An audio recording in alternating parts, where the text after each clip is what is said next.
Good morning, everyone. This is Dana from NexGen, and I hope everyone has had a wonderful weekend. In today's Strategies for Retiring on Your Term series, we're going to talk about the different savings and investment strategies to help you build a secure financial future. So let's go ahead and talk about some saving strategies. Okay, we're going to start with pay yourself first.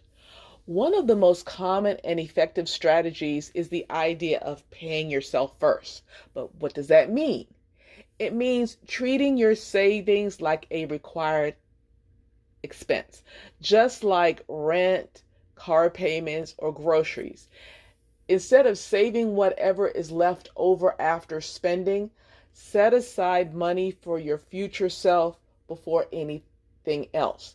That's what we mean when we say pay yourself first.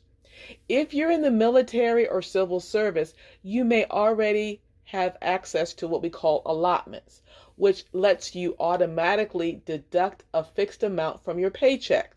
This is a great way to make savings consistent and effortless. So how much should you save? Well, to figure that out, you'll need to create a budget. We have several videos on this channel to guide you through that process. Check the description below for helpful links. Once you've got your budget in place, you want to build an emergency fund.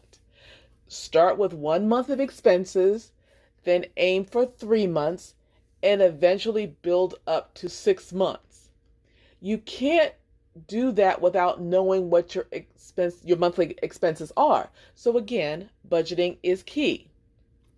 Now, while reviewing your budget, looking at recurring expenses like insurance or subscription services.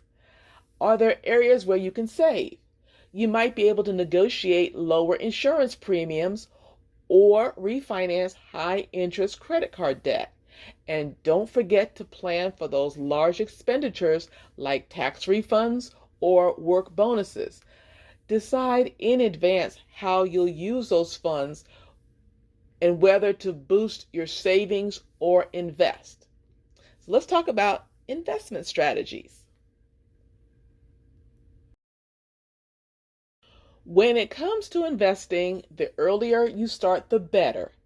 Even small amounts can grow significantly over time thanks to the power of compound interest. You probably heard the term diversify your portfolio.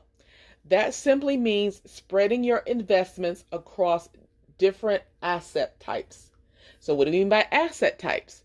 We could be talking about stocks, we could talk about bonds, we could talk about mutual funds, or even dividends. And this helps you manage risk. Some investments pay dividends, and you can choose to reinvest them to grow your principals even more. Again, additional information is in the description below, and we actually do have videos that specifically talk about the different investment asset types. So there's also tax advantage accounts, and you want to consider the different types of accounts based on their tax treatment. So we have what we call tax deferred. An example of that would be your traditional IRA, or that is taxed when you withdraw it. Okay, that's what we mean by tax deferred. Now, tax free, so you have the traditional IRA, which is tax deferred, and then you have the tax free, which is the Roth IRA, where you are taxed up front, but not when you take the money out. Then you have tax exempt. An example of that would be like a municipal bond. And some states won't tax you on the interest or the withdrawals of those bonds.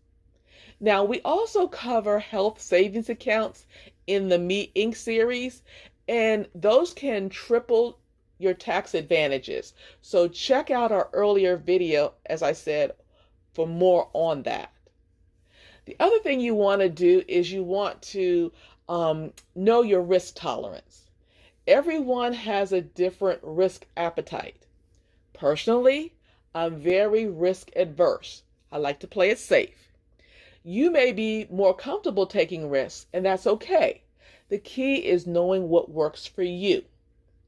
Whether your portfolio consists of stocks, bonds, mutual funds, ETFs, CDs, or real estate, periodically review and adjust when necessary to make sure it aligns with your goals, objective, and your risk tolerance.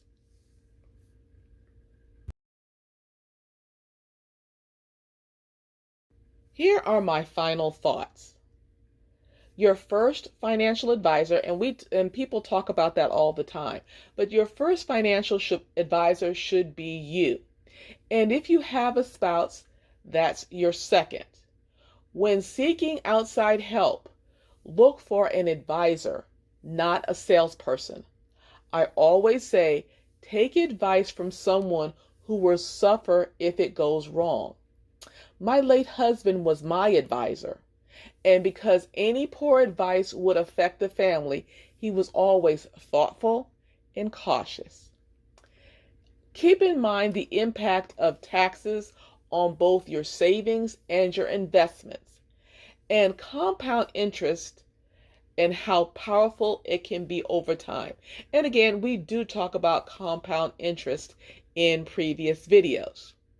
And we'd love to hear your thoughts. Drop a comment below with any strategies or tips that may have worked for you. And of course, don't forget to like, share, and subscribe to our channel if you haven't done so already. Thank you so much for stopping by, and enjoy the rest of your week. Have a fantastic summer, and talk to you soon.